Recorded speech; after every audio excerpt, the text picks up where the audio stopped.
नमस्कार प्यारे विद्यार्थियों, कक्षा 8 की गणित की प्रखर कार्य पुस्तिका के कार्यपत्रक नंबर 47 को हम इस वीडियो में हल करने वाले हैं। तो वीडियो को आप पूरा देख लीजिएगा। मैं आपको अच्छे तरीके से इसको समझाने का प्रयास करूंगा।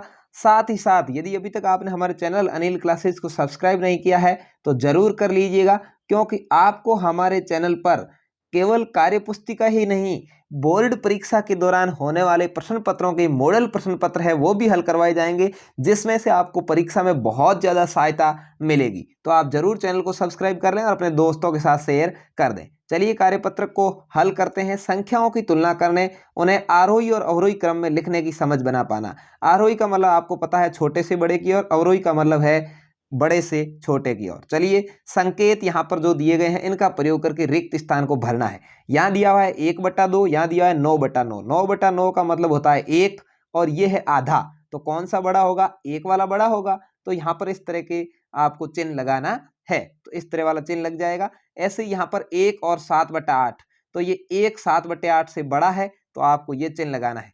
3 नंबर पे यहाँ 1 है, यहाँ है 1202/1202, यानी इसका मान भी क्या आएगा? 1 आएगा। तो दोनों के बीच क्या चिन्ह लग जाएगा?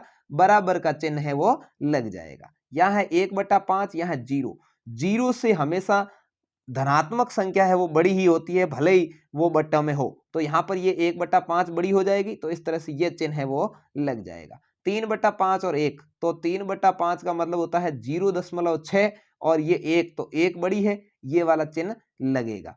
यहाँ पर है 1 और 2/3। 2/3 का मतलब होता है 0.66, यानी 0.66, और इसका मतलब 1 है, तो 1 वाली बड़ी होगी। इस तरह से आपको चिन्ह भरने हैं और संख्याएं हैं उनको दशमलव में बदल करके आप बट्टों वाली संख्याएं यानी जो अंश हर में है उसका पता लगा सकते हैं कौन सी बड़ी है। ऊपर अगला सवाल है, ऊपर दी गई भिन्नों में से जो भिन्न 1 से छोटी है उस भिन्न का अंश और हर है, यानी अंश और हर लिखना है। तो 1 से छोटी बहुत सारी भिन्नें हैं, ये भी 1 से छोटी है, मैंने यहाँ 7/8 लिखा है। 1 से छोटी और पूछेंगे तो ये भी 1 से छोटी है, आप भर सकते हैं, ये भी 1 से छोटी है। 1 से छोटी बहुत सारी भिन्न है, उनको आप कोई भी भिन्न यहाँ पर लिख सकते हैं। ऊपर दी गई भिन्नों में से जो भिन्न 1 के बराबर है उस भिन्न का अंश और हर, तो यहाँ पर 1 के बराबर कौन सी का चिन्ह लगा था? इसमें लगा था, ठीक है ना। तो 1 के बराबर है 1202/1202, तो यहाँ पर 1202/1202 आपको लिखना है, ठीक है। 1 से जो छोटी भिन्न होती है उसको उचित भिन्न कहते हैं, और 1 से बड़ी भिन्न होती है उसको अनुचित भिन्न कहते हैं। अनुचित भिन्न, मिश्र भिन्न, सभी अनुचित भिन्न होती है, ठीक है। चलिए आगे बढ़ते हैं। दूसरा है, निम्नलिखित भिन्न संख्याओं में से जो उचित भिन्न है उन्हें उसके सामने बॉक्स में टिक करें। उचित भिन्न का मतलब आप समझ गए होंगे क्या होना चाहिए?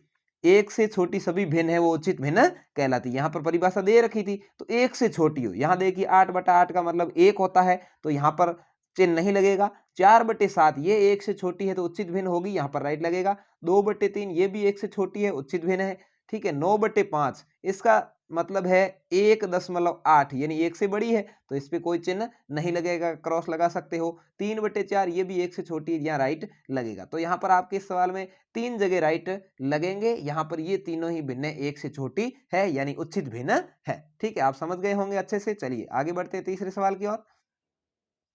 तीसरा सवाल है आपका, छायांकित भाग को प्रदर्शित करने वाली भिन्न संख्या को चित्र के सामने बने खाने में लिखना है। यहाँ पर देखिए एक पूरा कर रखा है और इसका तीसरा भाग छायांकित, यानी 1 सही 1/3। इसको ऐसे आप मिश्र भिन्न में लिख सकते हैं, ठीक है। चलिए इस अगले का देख लेते हैं। यहाँ पर 2 भिन्नें पूरी भरी हुई है और तीसरे के अंदर 5 भाग भरे हुए हैं, 2 3 4 5, तो 2 सही 5/6। कुल कितने हैं उसको नीचे लिखना है और भरे हुए उसको ऊपर लिखना है। पूरे भरे हुए हैं तो उसको सही के रूप में आप लिख सकते हैं, यानी मिश्र भिन्न के रूप में लिख सकते हैं। यहाँ देखिए 2 पूरे भरे हुए हैं, 2 सही लिख दिया, और 3 में से 1 भरा हुआ तो 1/3, 2 सही 1/3। इसमें 1 2 3 पूरे भरे हुए हैं, ठीक है ना, तो 3 सही लिख दिया, और 6 में से 1 भरा हुआ तो 1/6, तो 3 सही 1/6 हो जाएगा। इस तरह से आपको मिश्र भिन्नों को लिखना है और समझना है। अगला सवाल है, नीचे कुछ भिन्न संख्याएं दी है, उन्हें विषम भिन्न संख्या के रूप में लिखिए। विषम भिन्न संख्या कहें या मिश्र भिन्न का जो अनुचित भिन्न है उसे कहें। विषम भिन्न और अनुचित भिन्न एक ही होती है, उचित भिन्न को सम भिन्न भी कहते हैं। तो विषम भिन्न के रूप में कैसे लिखेंगे? देखिए 3 सही 3/5, तो यहाँ पर ये जो संख्या लिखी हुई है 3 सही 3/5, इसको पूरी तरह समझना है कि ये 18/5 आया कहाँ से।